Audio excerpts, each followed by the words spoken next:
Oh, there we are. We're late. Sorry. We had too much going on. Well, we left early. He did. Something's wrong with the trailer. And I think today we're going to talk about inflammation. And he needed to go get something. If we got anybody on here, say hey. Anyway, I am constantly inflamed, so we're always trying supplements. Curcumins are supposed to be amazing. I take a lot of them. I have my favorites. Turmeric is also good, de-stressing, but that's a problem with me. Let's see, eating good. Lots of good oils is good for you.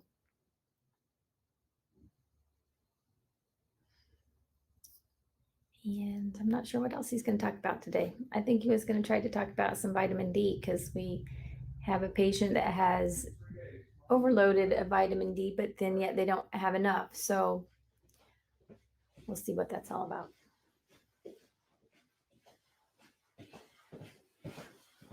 All right. Sorry, I had to go get stuff. I tried to get it all set up on the other iPad. I just ran out of time this morning. It's okay. I demanded coffee with them. Y'all just have to wait. So, what have you talked about? My inflammation and what I eat for it. Okay. So, let's really get into inflammation because inflammation is one of the great drivers of our health issues. And it drives everything. They're calling it now inflammaging. And so if you start to think about the things that this drives, I mean, inflammation increases, starts to scar the arteries, it starts to scar the veins. It keeps you amped up. So if your body is inflamed, you're always in that fight or flight. So this causes a big issue. And inflammation, we like to think of, show me your arm where you got the poison ivy. So we like to think of inflammation as this red, calor, dolor stuff, but that goes on inside your cells too. That's one of the foundational immune responses for the body is this inflammation. And if you don't keep that in check, then the problem you're going to have is you're going to age rapidly. You're going to scar yourself from the inside out. One of just the low-level tests, and I don't have the paperwork here, but one of the low-level tests that we test everybody for are the omega-3 fatty acids. And I picked the omega-3 fatty acids because omega-3, omega-6, omega-9, omega-12, these are all a family, and we're probably going to learn more about it. Hi, Kath. We're probably going to learn that there are more fats also. This style of research is just in its infancy, and it's super exciting. But the omega-3 pathway seems to be the most anti-inflammatory. Actually, if I can pull this up over here, omega-3 pathway. If I can pull that up over here, then we will get to see, I'll show you kind of some of this, and we will see how it works for the body. See if I can find a good, I usually come in early and I just wasn't prepared. I didn't get it done. I should have done it last night. And I did not. So that's a pretty good one. So what I'm going to do is share a screen right now. And I'm actually going to blow that up. So when we look at these right here, this side right here is, let me bring it up over here. Can I do that? So when we look at the omega-3 pathway right here, the alpha linoleic acid, that is on the right-hand side of that picture. So when we see this, we start to look at how are we going to, more than one way to skin a cat. Think on my feet. There we go. Now we can see it. And now I can mark it up. So you see the omega-3 pathway right here. I need to turn my pen on. If I do that, that's going to drop off. Always something, as my dad says. Well, if you look at the right-hand side of that, it says omega-3 pathway, and we're starting at alpha linoleic acid. See these enzymes right here? There are 5 enzymes that you have to make these conversions. Those enzymes are the enzymes in the middle. And that those middle enzymes, that first one starts to, we have about a 20 to 30% chance of having an incorrect SNP in our bodies to begin with that do not allow us to make this enzyme, and they don't allow ALA to go right to stearidonic acid and then to eicosanostearic acid. And those are the beginning of the ALA pathway. And this is why being vegan and vegetarian does not always mean that you're going to have good omega-3 fatty acids. That's why having cold water fish, which comes down in on that right-hand side, that first kind of peachish orange box where it says EPA, that is the anti-inflammatory fat that we want to get. And when you look to the left of it, you see that delta-5 desaturase. Delta-5 desaturase is inhibited by EPA so that the omega-6 pathway on the left-hand side doesn't go down and form arachidonic acid. And if you do any searching on arachidonic acid when out of balance is a horrible, horrible thing to just let run through the body. We need it. It's very needed for having good healing response. Arachidonic acid is part of our healing response. So once we do that, once we can try to inhibit that, insulin promotes this. And so we don't want that all to happen. So if we input, once again, back over the right-hand side, EPA, then we can start to push the anti-inflammatory pathway. And this is just one way to push the anti-inflammatory pathway. So after we do that, the body begins, if you look at research and studies, so we do the omega-3 test, and the omega-3 test shows us that the amount of EPA that we have in the body, if we make that greater than 9%, we start to inhibit cardiovascular issues. Now, in some people, very high doses, once we're starting to get up into the 6, 7, 8 grams, if they have some cardiac issues already, they have seen some anecdotal evidence that this might make AFib a little worse. So we kind of have to play push and pull with this to make sure we stay right around that 2,000 to 3,000 limit. There seem to be no issues with the 2,000 to 3,000 limit. So once we go from there, then we want to start to see this one also come up. And that DHA is loved by the brain. And so a lot of the fat of the brain is DHA. A lot of the fat of the peripheral nervous system is the EPA. And breast milk. And and breast milk. And so actually didn't know that.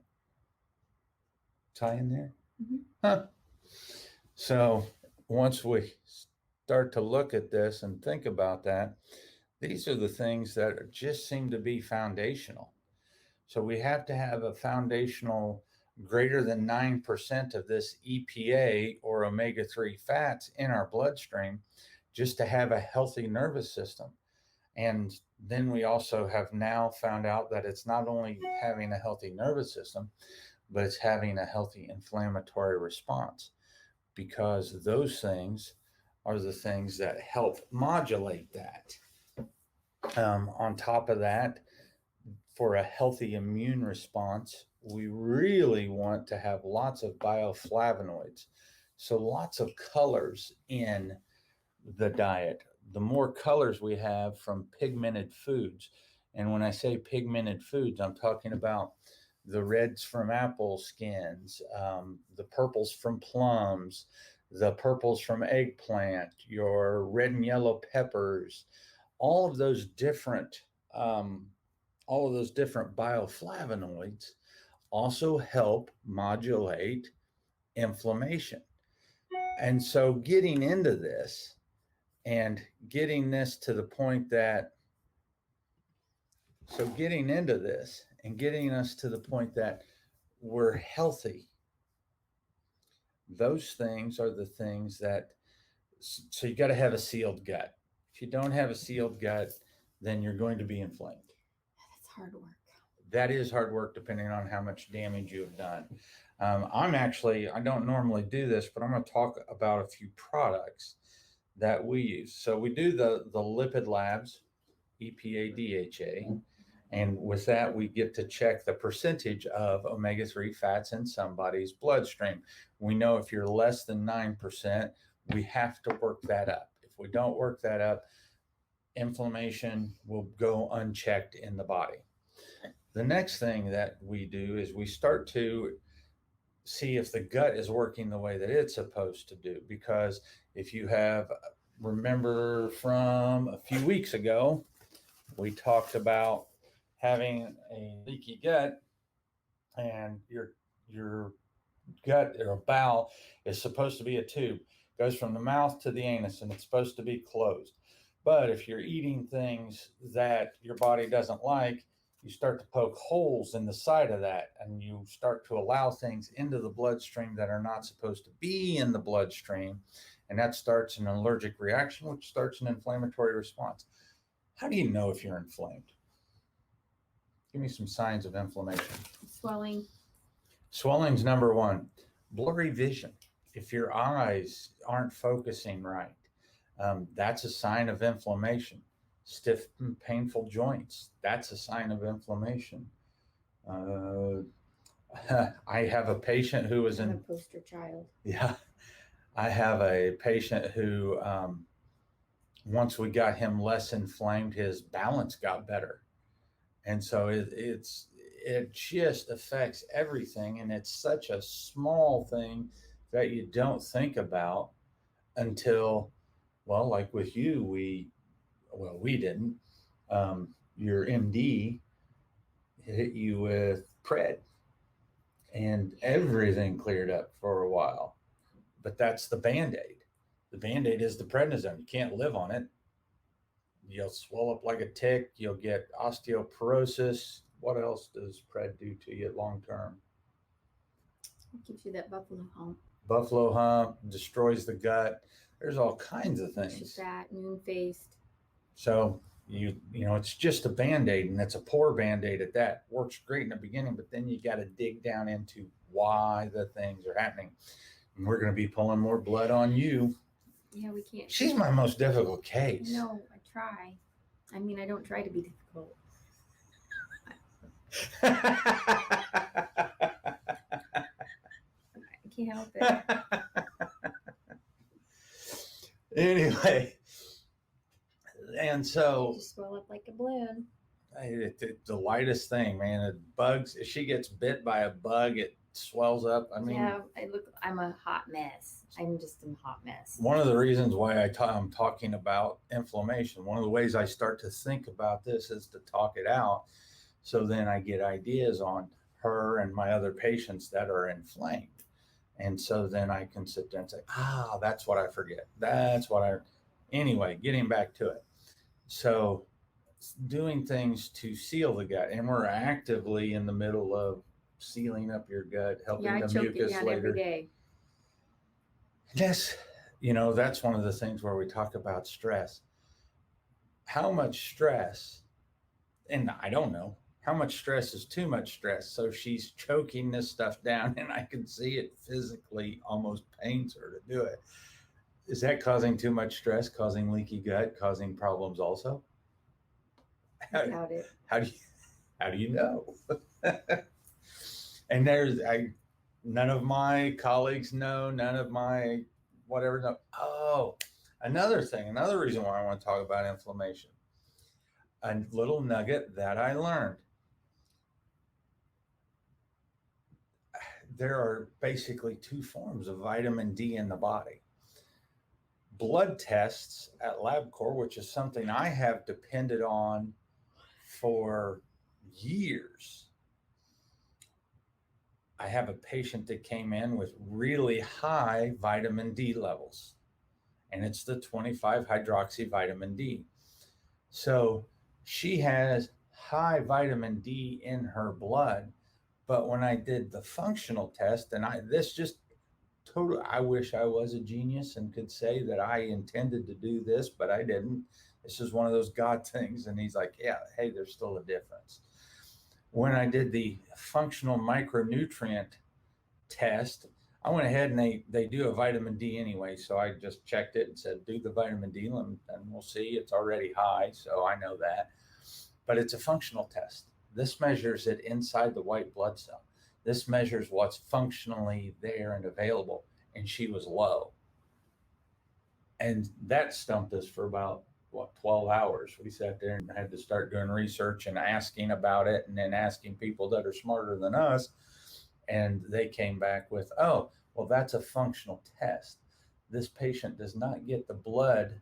This patient does not get the vitamin D into the cell. And since they don't get it into the cell can't use it. So it's kind of like having a full tank of gas, but a broken fuel pump. And iron is kind of the same.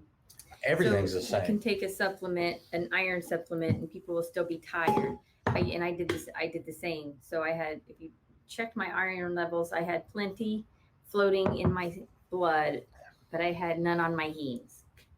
So you can't use it. If you can, it's there, but it's available, but your body's not using it.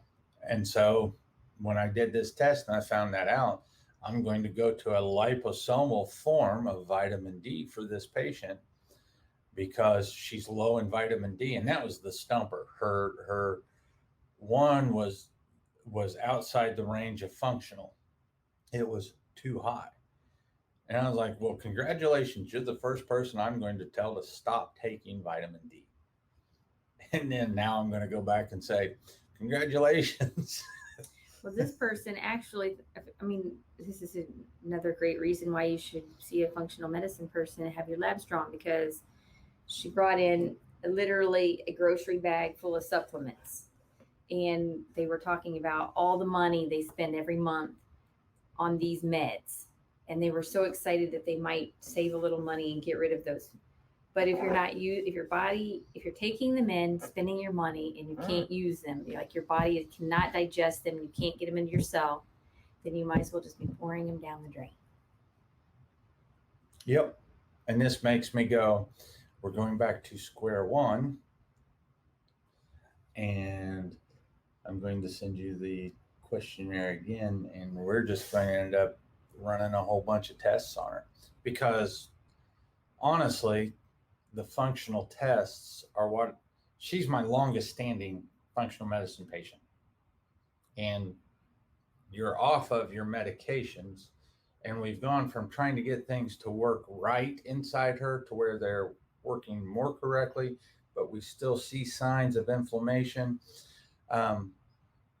There's a problem with histamine, and there's a problem with the way her body deals with histamine and this stuff, which is a form of inflammation. So now she feels the best when we put her on these histamine blockers, but you cannot block histamine long term. If you block the histamine long term, you're going to cause other issues. I swell up like a balloon. I look like a marshmallow because I have Yeah. And so we're going to go back to, and this is part of it. If somebody tells you they know the answer, they're either A, God, or B, lying. And so it literally is like looking at this roll of paper towel, and you peel off one layer and then you go around it again. And some people have more layers than others. Yeah, but it's not diet. No. We've got diet nailed. And I have in there all kinds of energy because I can work round circles around people. Yep. Yeah, we've helped that aspect of it. And now my brain goes to doing if you think about the cell itself, it's a beautiful and simplistic thing. You have a lipid layer on the outside. You have a lipid layer that separates outside from inside. This creates action potential. And if that membrane isn't working on the cell itself, which it's not in her, then we have to start to fix this. Tell them what gets in here. This is so your cell membrane has like a hydrophonic and loves water. There's two cells. It's a hydrophilic, hydrophobic. Yeah. It's a fat layer. Fat goes through faster and it holds it. Well, it can't stop fat. Yeah. It's a transport. And so they're called chylomicrons, and they're what transport stuff around in the blood. Phospholipid. But the cell is a bilayer. It's a phospholipid bilayer. One loves water, one loves fat. Yep. And so that's what creates the potential. The stronger that cell is, and the stronger that cell can work, it creates more potential energy. So it's kind of like pushing against a bunch of it's like whoever remembers an old waterbed. And so you could push the waterbed up and get down to here and clean it and move the heating pad around and do stuff, but then you would let it go. And the stronger you were, the farther you could push that waterbed up and get underneath and check it and do what you need to do. And then you let it go and it flop and it all comes out. The stronger your membrane is, the more it can hold out until you need to turn the switch. And then when you turn that switch, that's an action potential, and it creates a lot of energy. And you want a strong layer so that energy is there. And that's what comes back to that. The EPA. The EPA is a very strong portion of the bilipid layer. And so that's when we start to say these things are multimodal. So when you have low omega-3 acids, we also know that you're going to have problems with the bilipid layer. I have a low phase angle, and phase angle is what that lipid layer is, but my omega-3 content is good. So then it's taking how that's made and helping it more. We use PC for that. PC helps with making the lipid layer better. And those are the things that you have to go through and you keep digging at. And so with her, it's building that foundation up again. We got to help the cells. As a matter of fact, we're going to go do another phase angle on her here in just a second. But when you're eating, and this is how it all attaches to, when you're eating, if you have a leaky gut, then you can't keep the bad things out, and you let what are called lipopolysaccharides in. And she feels better when she's taking something like the Mega IgG 2000, because that binds to the lipopolysaccharides and pulls them out and gets rid of them in the stool. We use stuff like the MegaGuard to help reseal the gut so that the gut will keep everything out that needs to be out. Sometimes you just need to give the body a break. You need to give it a chance to heal. you're on the megamucosa. Similar, not the same. And then for inflammation, because we already know that inflammation is an issue, we do the high dose omega-3 fatty acids. And then in my coffee, that people that are patients know, in my coffee every morning, I do the Golden Fusion. I do a tablespoon, which is 7,800 milligrams of EPA DHA. And then I will put in, and lately I've been doing butter because I'm working on my own microbiome. But this is the stuff that you have to do.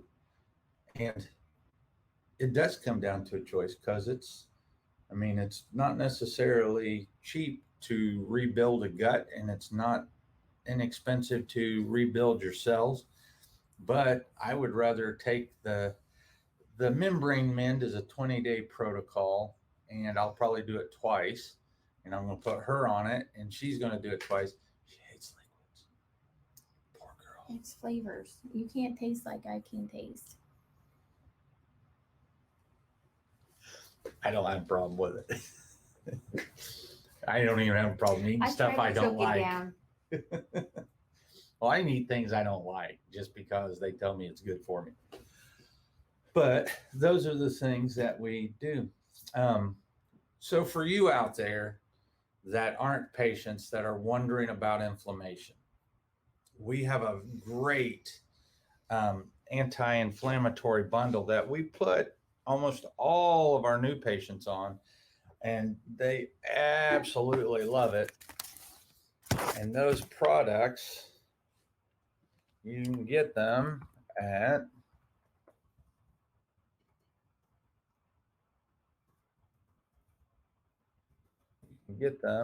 there. And before I do that, they are the Golden Fusion. They are the Omega Genix EPA DHA 2400. And I do the Phytomulti, because you got to have the nutrients, the micronutrients in to run all the machinery. So if you go to indianachiropractic.com, if you have a sensitive stomach, or even if you don't, eat before you take that Phytomulti. Oh yeah, no, you have to eat with the Phytomulti. I don't care who you are. Functional medicine products.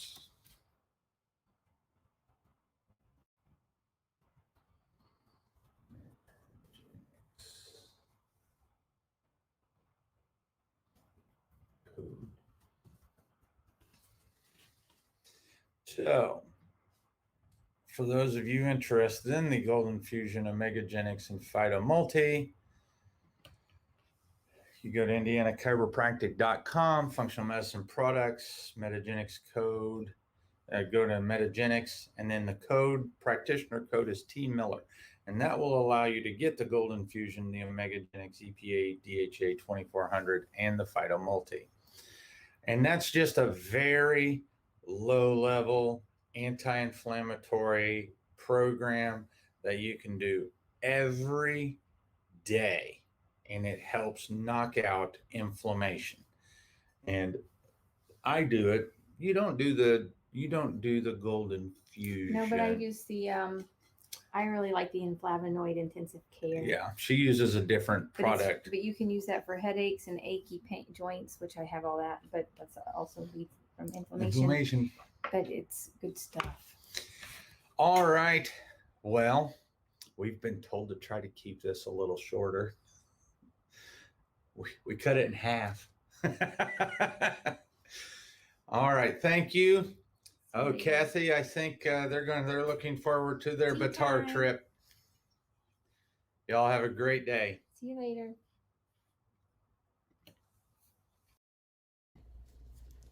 Thank you for taking this time to look into the health of you and your loved ones.